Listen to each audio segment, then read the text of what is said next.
Hi dear aspirants, welcome to Venkatesh Pelura's Future Bankers channel. So this video is first in the series of general awareness videos to cover most important current events as well as stock G.K questions for SBI Mains 2020.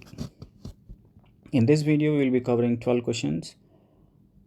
Please do watch the video till the end. So first question is, India surpassed which of the following country to become the second largest smartphone market in the world? See, each question will be repeated twice. So India surpassed which of the following country to become second largest smartphone market in the world? So surpassed means with overtaken. So India has overtaken a country to become the second largest smartphone market in the world in terms of sales of smartphones.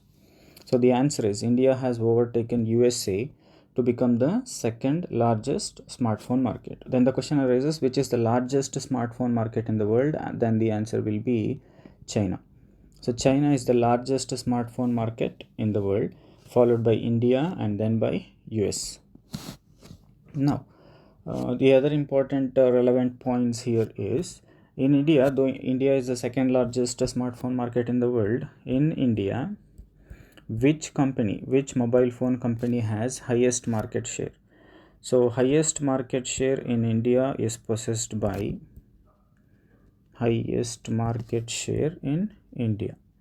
So the company in first position is Xiaomi. Xiaomi has a market share of 28%, followed by Samsung at 21%. So this might come as a question.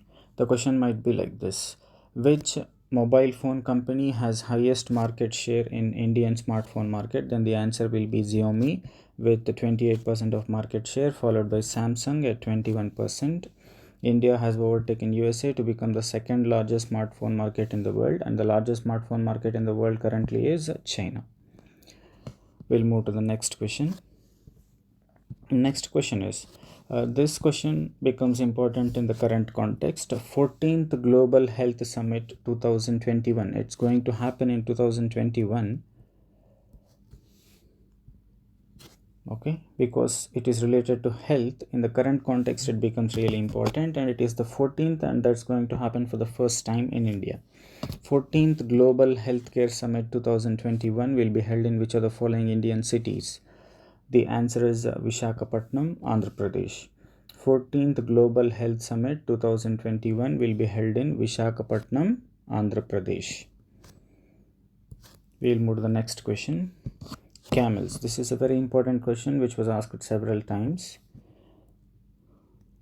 We'll be seeing this question in detail. CAMELS is a rating system which is used to rate banks in banking sector. So what does M represents? So CAMELS is a rating system used to rate banks with respect to various parameters, measuring its strength and sustainability. The question is, what does M in CAMELS represent? So each letter stands for a certain parameter used to measure the sustainability of the bank, asset quality of the bank, etc. So in that, M stands for, we have given several options: market risk, monetary discipline, material management, mobile banking, and management quality. So in CAMELS, M actually stands for management quality. Now we'll see each letter stands for what and what is its importance. How could it be measured? C. C stands for capital adequacy. Capital adequacy. So capital adequacy is measured by using a variable known as CRAR. CRAR. This expansion is very important. It was asked several times. CRAR stands for capital risk weighted assets ratio. Capital risk weighted assets ratio. Capital risk weighted assets ratio. So capital adequacy of a bank is measured by using a variable known as CRAR. CRAR actually stands for capital risk weighted assets ratio. Weighted.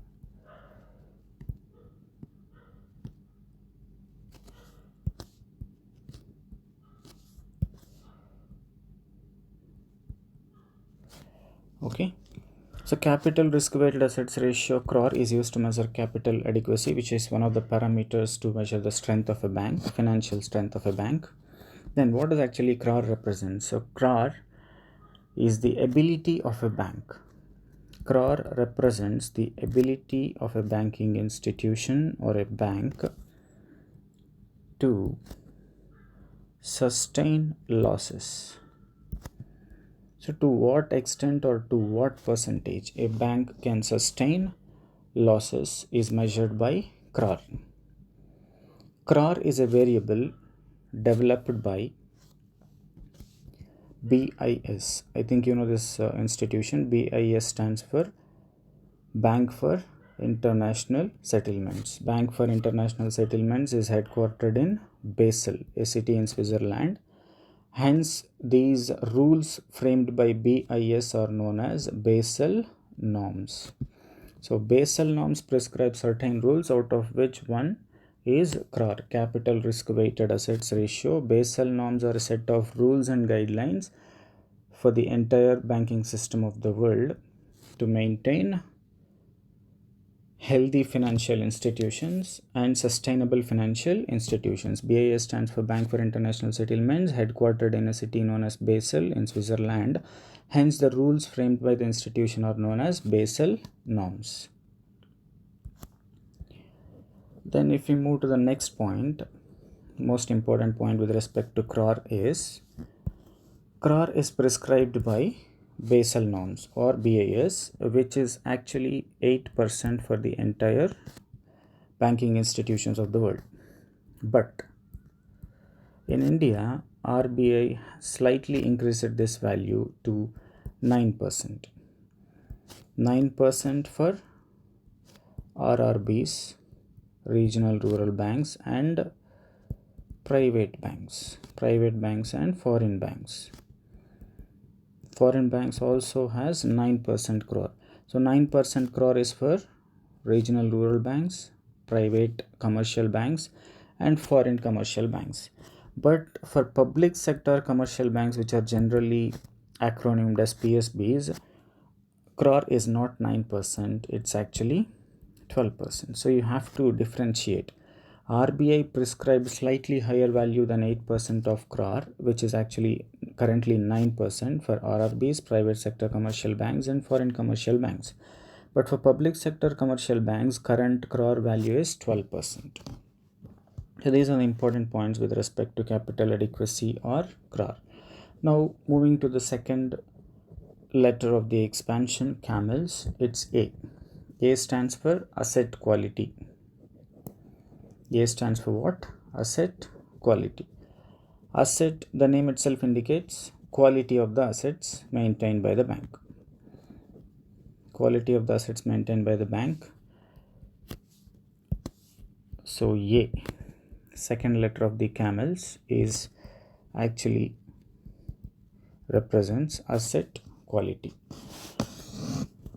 There are many variables to measure asset quality, but the most important one is gross NPA ratio. Gross NPA ratio is one of the most important variables used to measure the asset quality of the bank. So A in CAMEL stands for asset quality. Asset quality is measured by many variables, out of which one is gross NPA ratio. NPA will be explained in the upcoming next coming question. Third letter of CAMELS is M, which actually stands for management quality. Management quality actually talks about board of directors of the bank. Board of directors, their decisions, which might lead to losses or profits, how good the management is, how good their decisions are, how well they are managing the assets of the bank, etc. will be taken into consideration to measure management quality of the institution. Coming to the next letter, it's E. E stands for earnings. E stands for what? Earnings. Earnings made by the bank means income. Income of the bank from various sources. It might be traditional source of income or else non-traditional sources of income. So income can be either traditional or non-traditional. It might be from assets, it might be in the form of interest on loans, etc. And the most important measure used to measure earnings or income is known as ROA. This also might be asked as an expansion. ROA stands for return on assets. What value is returning on your investment is known as return on assets. So E stands for earnings in CAMEL. Earnings is nothing but income from both traditional as well as non-traditional source by bank. It might be in the form of interest on loans or in the form of rents for buildings, etc. And one of the most frequently used variable for measuring income of any financial institution is ROA. ROA stands for return on assets. So next letter in the expansion is L. Hope everybody knows what is actually L. L stands for liquidity. So L in CAMELS denotes liquidity.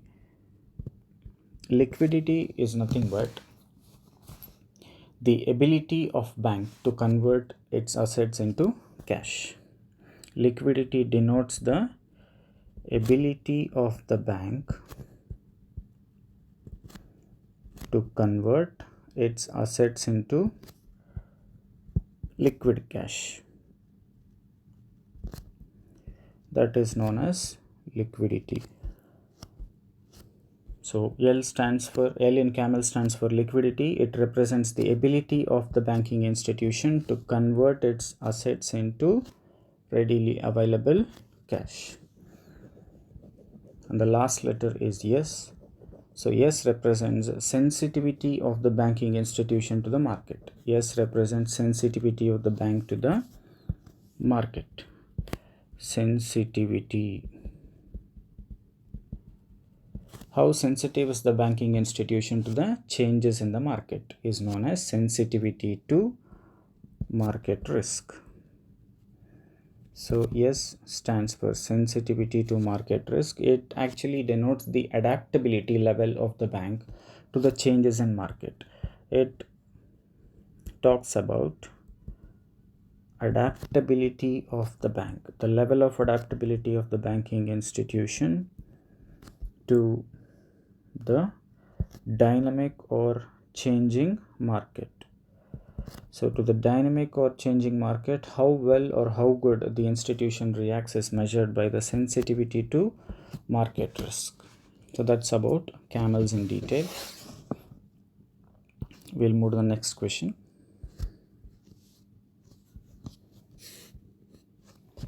So question number 4. Question number 4. Chinese mobile manufacturing company Oppo. So it's talking about Chinese mobile manufacturing company Oppo has recently signed an agreement with which of the following Indian institute to conduct research on 5G and artificial intelligence. Chinese mobile manufacturing company Oppo has signed an agreement with which of the following Indian institute to conduct research in the fields of 5G technology and artificial intelligence. So no need of explanation. The answer is IIT Hyderabad. You have to remember IIT Hyderabad is the institute which signed an agreement with Oppo, Chinese mobile manufacturing company, to conduct research in the field of 5G technology and artificial intelligence. We'll move to the next question, question number 5. Question number 5 is a very important question. World Economic Situation and Prospects Report. World Economic Situation and Prospects Report, which has reduced the GDP growth forecast of India for the current fiscal year 2019-20 from earlier 7.6% to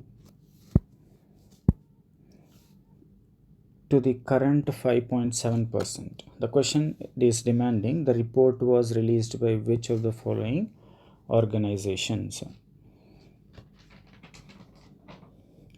Once again, I'll read the question. World Economic Situation and Prospects Report, which reduced India's GDP growth forecast from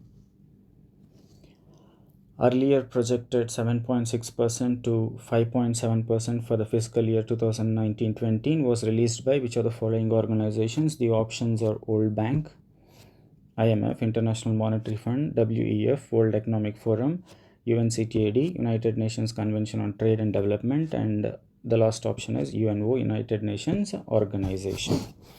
So the report World Economic Situation and Prospects is released by United Nations Organization. UNO releases this report, and this report has reduced India's GDP growth forecast for the current fiscal or financial year 2019-20 from 7.6% to 5.7%. Any of this value can become the question.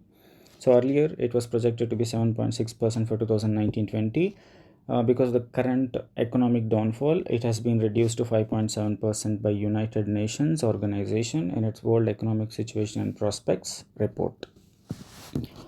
Then, the same report also speaks about the next fiscal or financial year 2020-21. The earlier projection for 2020-21 with respect to Indian GDP growth forecast was 7.4%, which was downgraded to 6.6%. So you have to remember, for 2019-20, earlier it was 7.6, reduced to 5.7. For the next financial year 2020-21, earlier it was 7.4%, currently now it was reduced to 6.6%. So there is a reduction of 0.8%. Here there is a reduction of 1.9% because of the current downfall of the economy owing to various reasons. Okay, fine. Now we will also try to memorize various reports released by the various organizations given among the options. Out of the first, World Bank, we'll also try to memorize their headquarters. World Bank headquarters is Washington, USA. IMF is also headquartered at Washington, USA. World Economic Forum is headquartered at Cologne. It's actually pronounced as Cologne, Colony, COLOGNY, but in French it is pronounced as Colony. Colony is in Switzerland. It's a Swiss city. Switzerland, it's in Switzerland. COLOGNY. WEF, World Economic Forum, is headquartered in Colony, Switzerland. UNCTAD, United Nations Convention on Trade and Development, is headquartered in Geneva, again in Switzerland. UNO, I think everybody knows, it's New York, USA. So we'll try to memorize the headquarters. World Bank headquarters is Washington, D.C., USA. IMF is also headquartered at Washington, D.C., USA. And there is one more important question. World Bank and IMF together are known as Bretton Woods twins. World Bank and IMF together are known as Bretton Woods twins because they were formed in the same conference. They were formed out of same conference which was conducted at Bretton Woods, a place in USA after the Second World War.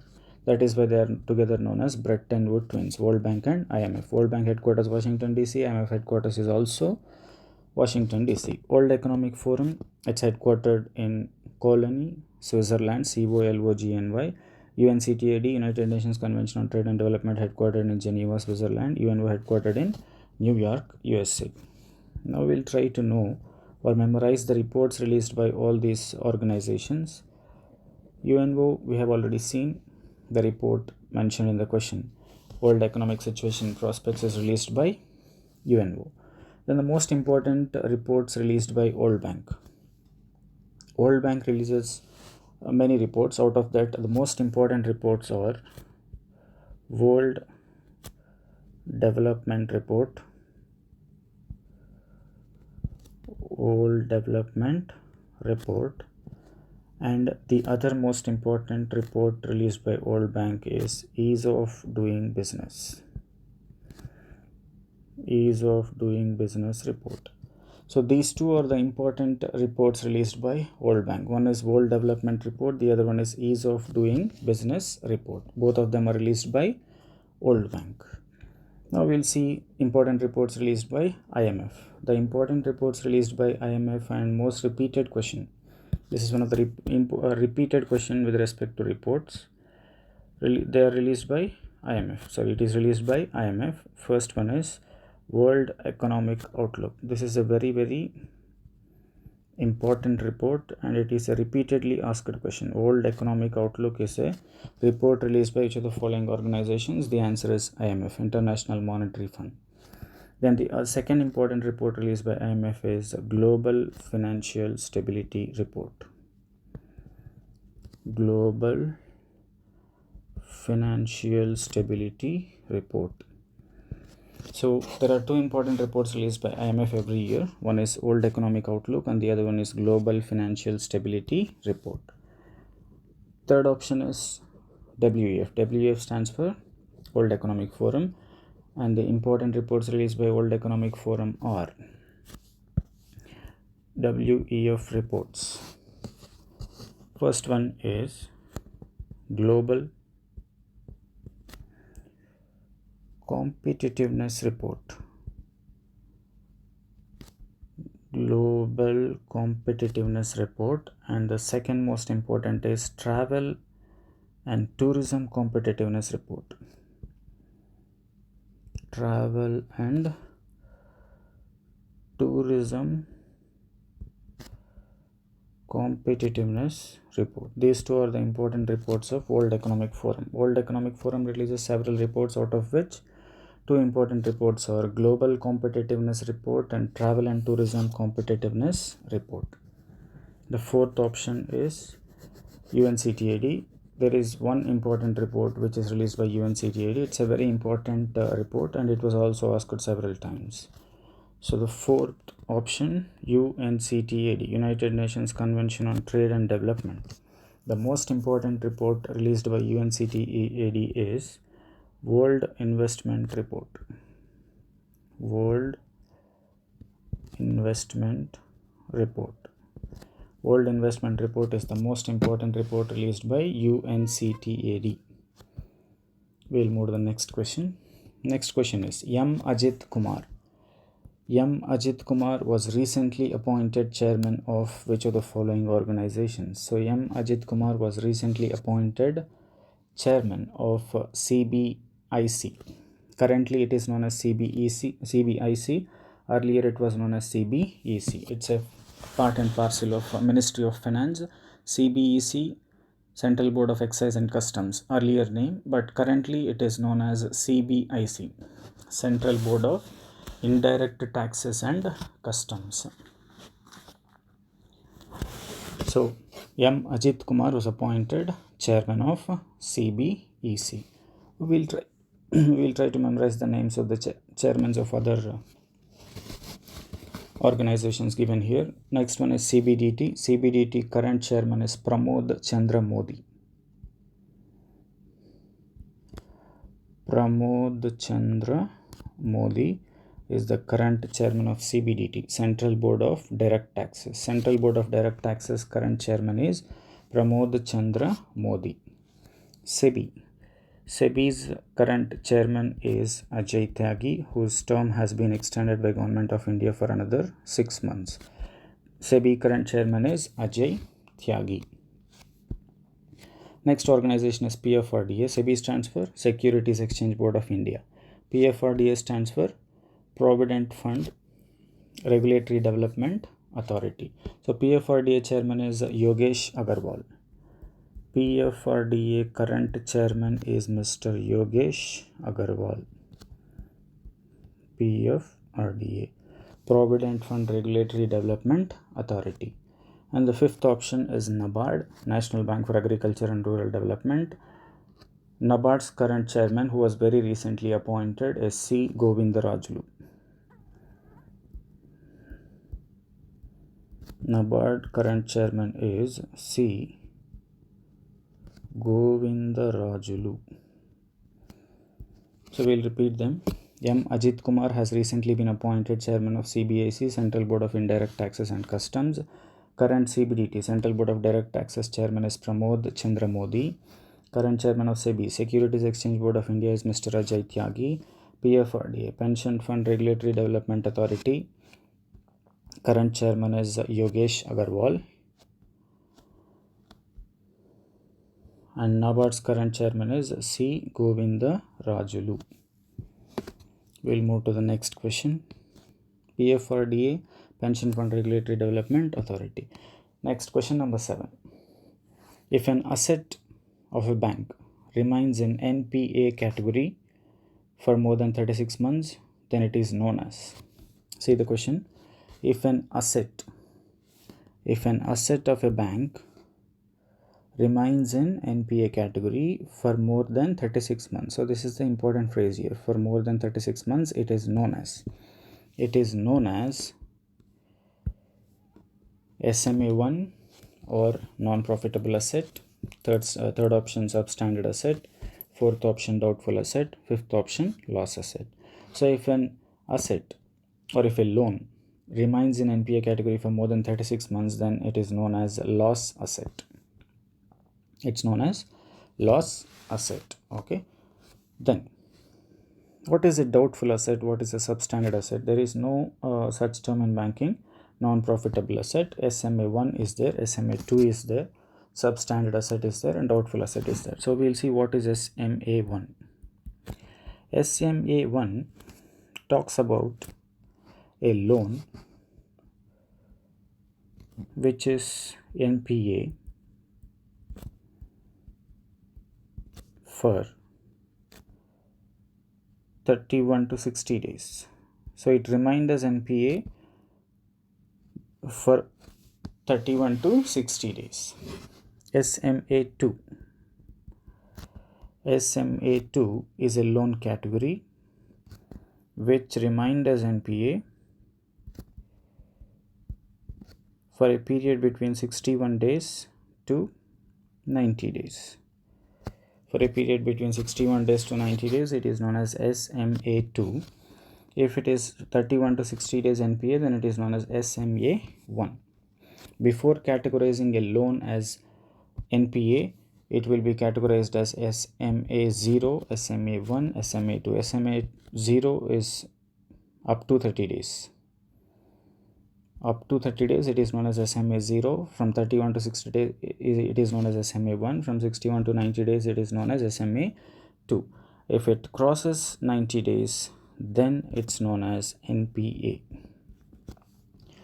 So firstly, we should come to know what is NPA. I'll repeat them. SMA0 up to 30 days NPA, SMA1 31 to 60 day NPA, SMA2 61 to 90 day NPA. If it is greater than 90 days, it's known as NPA. So to categorize a loan as an NPA, there is a condition. So what is the condition?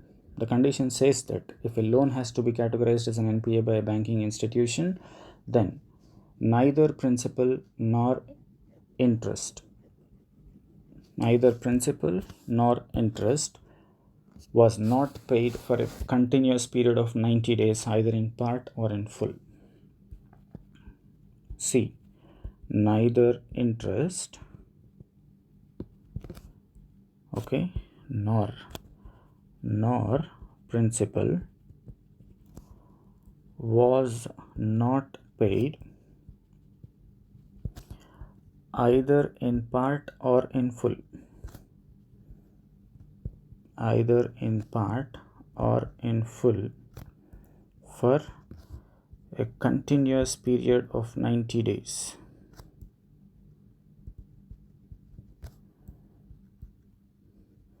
Then the loan can be categorized as NPA, non-profitable asset. NPA is nothing but non-profitable asset. So it is a loan where neither the interest nor the principal was not paid either in part or in full for a continuous period of 90 days. That is known as NPA. Now we'll see the definition of substandard asset and doubtful asset. Already we know what is loss asset. If it remains in NPA category for more than 36 months, then it's known as loss asset. Then what is a substandard asset? Substandard asset. Substandard asset is a loan which remained as NPA for less than or equal to 12 months. If a loan remained in the NPA category for less than or equal to 12 months, then it is known as substandard asset. Then what is a doubtful asset? Doubtful asset. Doubtful asset is a loan which remained in the category of NPA for greater than 12 months and less than 36 months. If a loan remained in NPA category for greater than 12 months, it is known as doubtful asset, and less than 36 months. If it crosses 36 months, then it is known as loss asset. We'll move to the next question. Fiscal deficit target. Fiscal deficit target of Government of India for the current financial year is, fiscal deficit target for the current financial year 2019-20 set by Government of India is 3.3%. It's how much? 3.3%. Then what is fiscal deficit? Fiscal deficit is the difference between total expenditure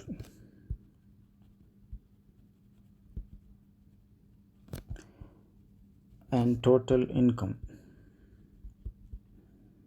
Total expenditure and total income of Government of India is known as fiscal deficit. Fiscal deficit. Fiscal deficit is the difference between total is important, total expenditure and total income of Government of India. Here total means capital expenditure as well as revenue expenditure.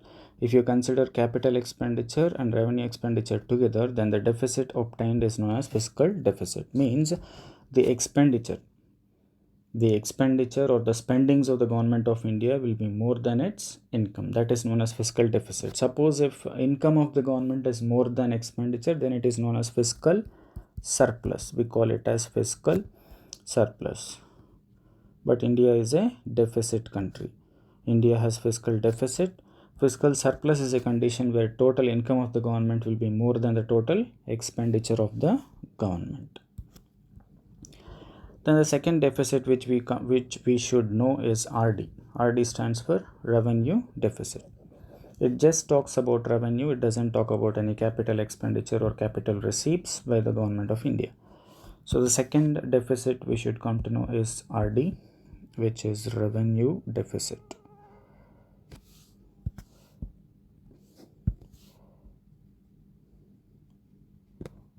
Revenue deficit. So deficit, again it's a deficit, means spendings will be more than income.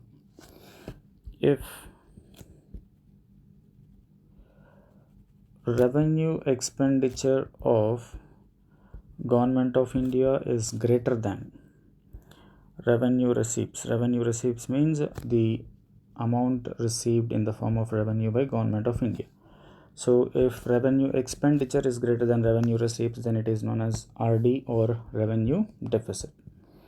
Revenue deficit for 2019-20 is targeted at 2.3%. This is another important question. What is the target set by Government of India for revenue deficit for the financial year 2019-20? Then the answer will be 2.3%. Fiscal deficit is 3.3%, whereas revenue deficit is 2.3%.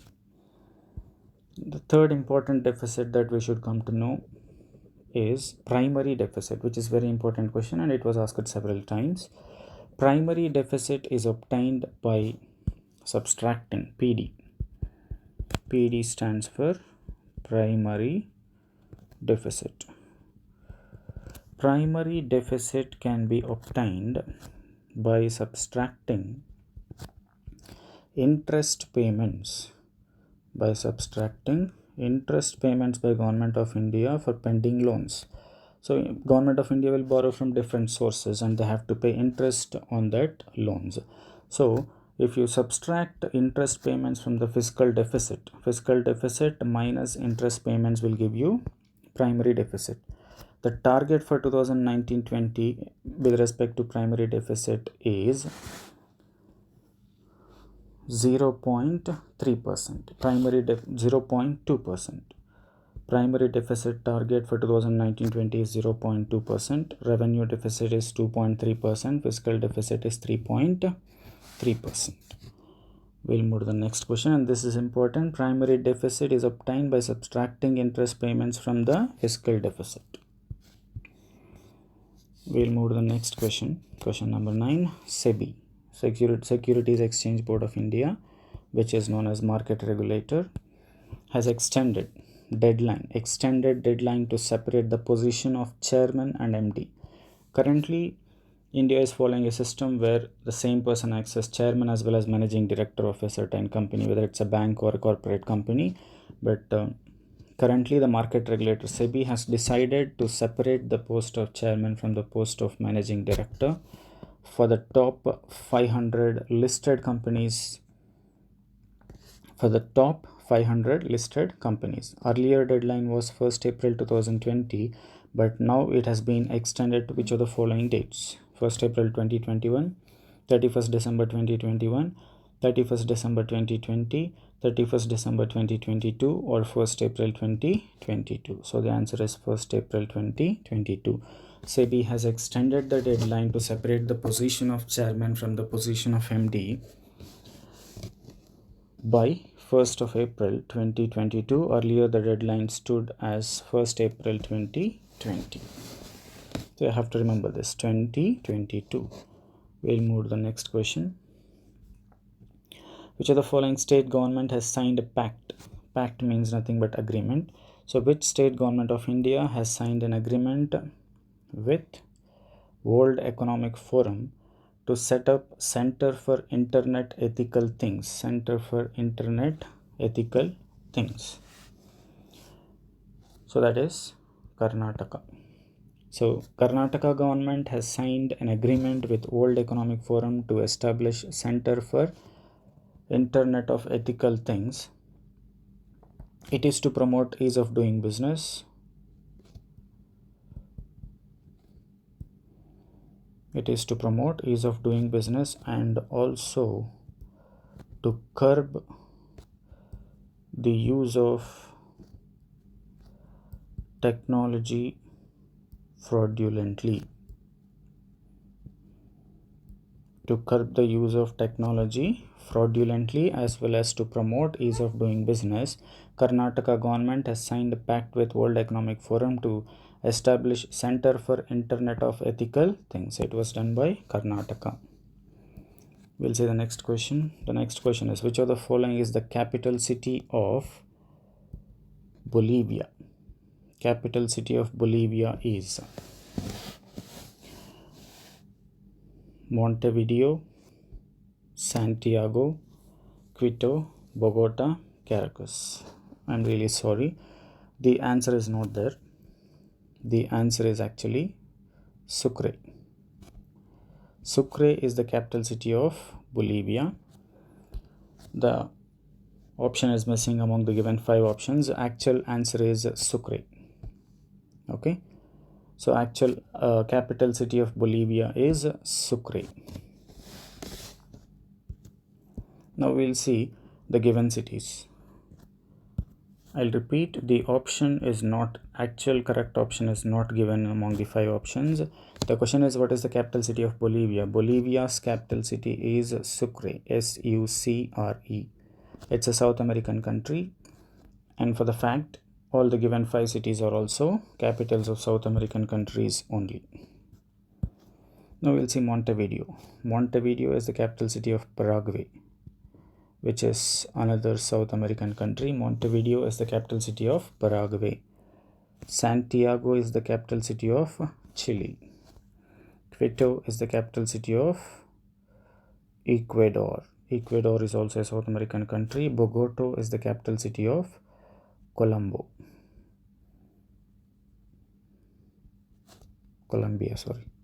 Colombia is a country of South America and its capital city is Bogota.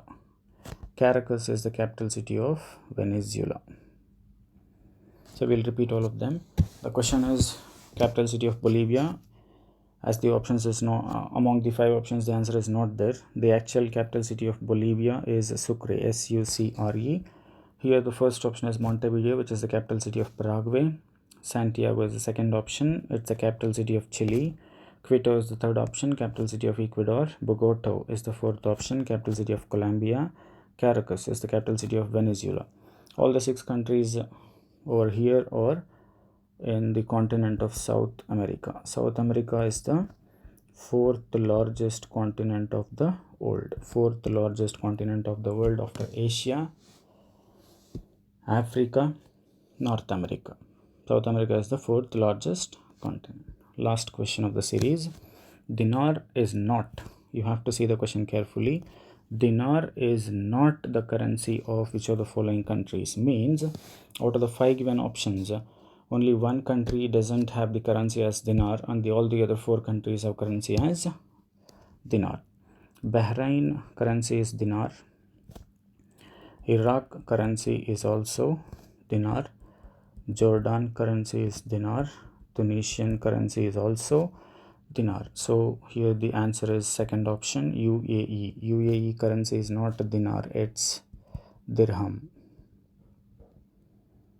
So the question is, dinar is not the currency of which of the following countries. Answer is UAE. All the 4 other countries are having dinar as their currency, whereas the currency of UAE is dirham. It's not dinar, dirham, DIRHAM. So that's it. 12 questions are done. So part 1 of general awareness video is done. Thank you so much for your time. If you feel the video is useful, please do subscribe to our channel. Like, share and subscribe.